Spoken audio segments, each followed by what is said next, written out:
అని చెప్పేసి ప్రతి వాడిని బుధమైతే వేసి వాడుతున్నటువంటి నాయకుడి మాట్లాడుతున్నటువంటి నాయకుడు మన ఎమ్మెల్యే గారు. కనుక మనం ప్రతి నిత్యం కూడా రాధా గారు కొంచెం మృదు స్వభావంగా మాట్లాడతారు.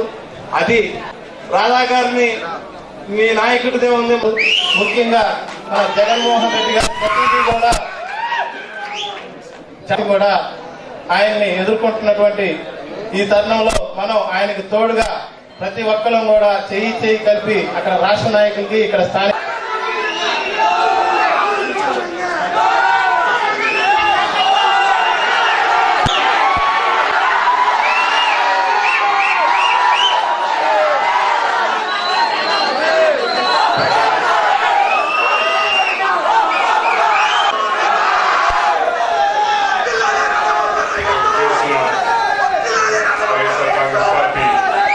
నాని గారికి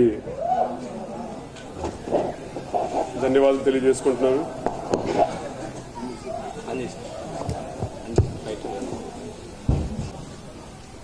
విజయవాడలో ఎట్టి పరిస్థితుల్లో కూడా మనం చేజారనివ్వకుండా మన ప్రభుత్వం రావాలి, ప్రతి పేదవాడు కూడా శుభ్రంగా ఉండాలి, సుఖంగా ఉండాలని చెప్పని ఏ తెలుగుదేశం ఇవాళ దాకా తెలుగుదేశం నాయకులే బాగుపడ్డారు. కానీ రానున్న రోజుల్లో మన ప్రభుత్వం వచ్చిన తర్వాత ప్రతి పేదవాడు బాగుండాలని చెప్పని కూడా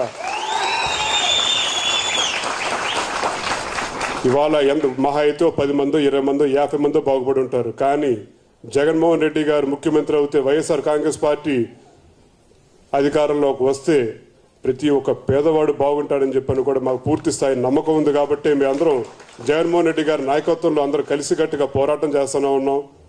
మరొకసారి నాకు ఇవాళ నాని గారు వచ్చారు, నాని గారు కూడా సందేశం తెలియజేస్తారు. మేమందరం జగన్మోహన్ రెడ్డి గారిని చాలా దగ్గర నుంచి చూసాం. జగన్మోహన్ రెడ్డి గారి గురించి తెలుగుదేశం వాళ్ళు కొన్ని చెప్తూ ఉంటారు. ఆయన ముందు చేతులు కట్టు నుంచోవాలి, పైన గుండి పెట్టుకోవాలి,